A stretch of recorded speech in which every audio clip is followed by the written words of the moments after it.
प्रभुଙ୍କ दिवा पहड़ शेष है। नीति संपादन पाई सिंहासन निकटकू चलिले सेवक माने। खोलीदेले वस्त्र उत्तरीय ओ बेश लगी कले। हेले एक आश्चर्य, प्रभुଙ୍କ वस्त्र ओ उत्तरीय चिरिला किपरि? उत्तरीय एते बाइगण कंटा और पत्र एसबू लगिला केमिति? नाना द्वंद्व और सूचना भितर किंग कर्तव्य विमूढ़ होई सेवक माने जणाइले गजपति छामुरे। बड़ देउळू दौड़ी आसिले गजपति। प्रकृतरे प्रभुଙ୍କ अंगवस्त्र बाइगण पत्र और कंटा लगी। श्रीजीउଙ୍କ पादरे रत्न सिंहासन तले लोटी पड़ी कातर कंठरे प्रार्थना कले, हे जगत ठाकुर, आपणकर एक लीला। केउ भक्तर भावरे टाणी होई अरण्य भ्रमण चली जाइथिले भावग्राही जगन्नाथ, अधीन को एसबू कृपा करी आज्ञा हेउ। श्रीमुखरू आज्ञा हैला, राजन, बनमालीपुर ग्रामर चषा घरर झियो मालिनी, मोठारे तार आबल्य अचल भक्ति। आज निज बापा करिथिबा बगीचारे बाइगण तोळु तोळु मोर प्रिय गीत गोविंद अति सुमधुर स्वर रे गान करुथिला। से गीत मो कानरे पड़िबा मात्रे मन चंचल हैला। मालिनीर गीत गोविंद शुणिबा पाई ता पछे पछे सेही बाइगण क्यारी रे बुलुथिले। तेणु मो वस्त्र कंटा लगी चिरी जाइछि। मालिनी कन्यार गीत प्रति त्रिलोकपति श्री जगन्नाथଙ୍କ श्रद्धा थिबा शुणी सहर्षे हसी उठिले गजपति। मालिनी को आनिबा पाई पठाइले सेविका। मालिनी आसिबा परे तांकु आदेश देले गीत गोविंद गान करिबाकू। जगमोहन रे मालिनीर गीत गोविंद गान शुणी परम तृप्ति लभिले नीलाद्रि बिहारी दारु ब्रह्म श्री जगन्नाथ। सेही दिन ठारू प्रतिदिन गीत गोविंद गान करिबाकू सनंद करि देइथिले। एही मालिनीर उत्तराधिकारी माने देवदासी सेवा करुथिबा किंबदंती रहिछि। प्रभुଙ୍କ अति प्रिय गीत गोविंदर रचयिता हेउछन्ति परम वैष्णव श्री जयदेव।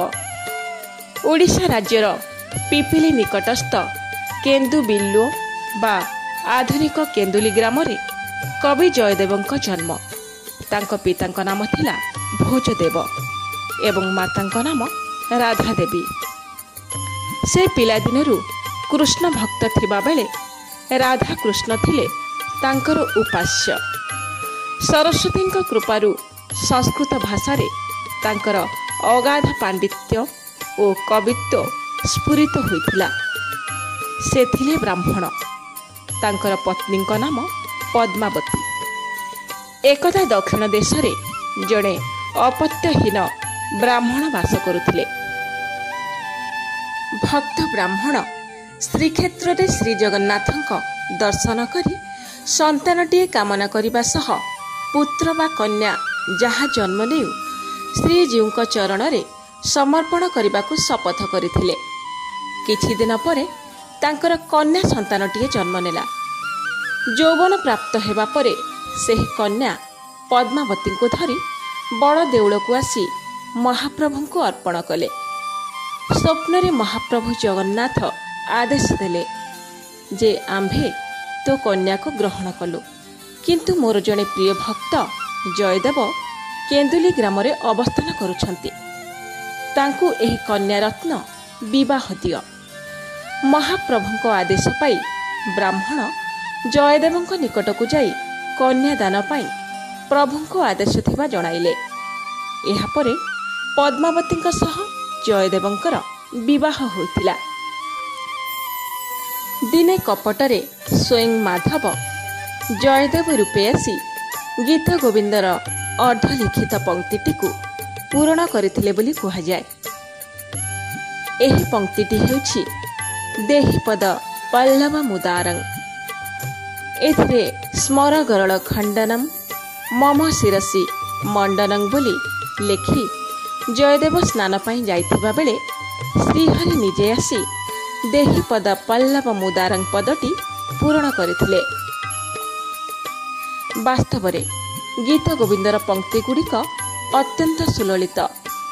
ଏହି ମଧୁର କୋମଳକାନ୍ତ ପଦାବଳୀରେ ଶ୍ରୀ ରାଧାକୃଷ୍ଣଙ୍କ ଅପ୍ରାକୃତ ପ୍ରେମରସର ପରିବେଷଣ କରାଯାଇଛି। ଗୀତ ଗୋବିନ୍ଦ ଗାନର ମହିମା ଏପରି ଯେ ଜଣେ ଯବନ ଓ କୁଷ୍ଠରୋଗୀ ମଧ୍ୟ ଗୀତ ଗୋବିନ୍ଦ ଗାଇ ପ୍ରଭୁଙ୍କ ଦର୍ଶନ ପାଇଥିଲେ।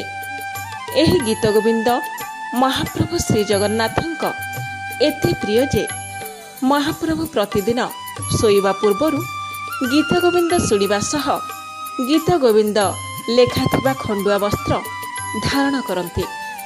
ଶ୍ରୀମନ୍ଦିରରେ ନୂତନ ସେବକ ନିଯୁକ୍ତି ସମୟରେ ସେବକମାନଙ୍କୁ ଗୀତ ଗୋବିନ୍ଦ ଖଣ୍ଡୁଆ ପାଟ ଭେଟି ଦିଆଯିବାର ପ୍ରଥା ରହିଛି। ଶ୍ରୀ ଗୀତ ଗୋବିନ୍ଦ କାବ୍ୟ ଓଡ଼ିଶୀ ସଙ୍ଗୀତର ପାରମ୍ପରିକ ସମ୍ପଦ ମଧ୍ୟରୁ ଶୀର୍ଷସ୍ଥାନୀୟ ଅଟେ। ଜୟଦେବ ଗୀତ ଗୋବିନ୍ଦର ପ୍ରତି ଅଷ୍ଟପଦୀରେ ଓଡ଼ିଶୀ ରାଗ ଓ ତାଳ ଅନୁସାରେ ଗାୟନ କରିବାକୁ ନିର୍ଦ୍ଦେଶ ଦେଇଛନ୍ତି। ଏହି କାବ୍ୟଟି 12 ସର୍ଗରେ ବିଭକ୍ତ। 12 ସର୍ଗର ନାମକରଣ ଶ୍ରୀକୃଷ୍ଣଙ୍କର ଭିନ୍ନ ଭିନ୍ନ ନାମ ଦ୍ୱାରା ହୋଇଛି। ପ୍ରତି ସର୍ଗ କେତେକ ଗୀତରେ ବିଭକ୍ତ। ଏପରି ପ୍ରେମରସ ପ୍ରାବଲ୍ୟ ଭକ୍ତି ସାହିତ୍ୟ ସଂସ୍କୃତ ଭାଷାରେ ବିରଳ। ପ୍ରତ୍ୟେକ ଜଗନ୍ନାଥ ପ୍ରେମୀ ପ୍ରଭୁଙ୍କ ପ୍ରିୟ ଗୀତ ଗୋବିନ୍ଦ ଗାନ କରନ୍ତୁ। ଏହା ଅନ୍ତର୍ମନକୁ ଶାନ୍ତି ପ୍ରଦାନ କରିବ। ଜୟ ଜଗନ୍ନାଥ।